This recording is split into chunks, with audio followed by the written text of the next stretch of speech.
I've got the little the rope, it's the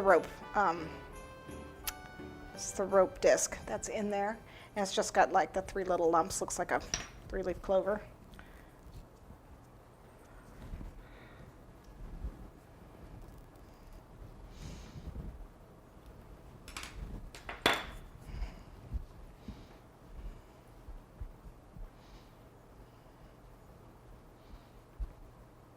So I'm going to take this Cherry Love and I'm going to give it a quick dust,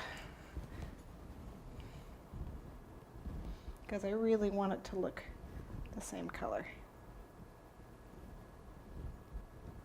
to make it pop.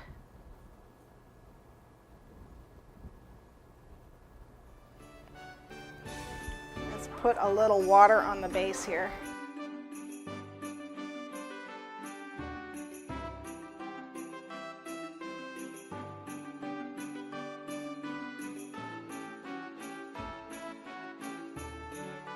And there you have your poinsettia lighted cake.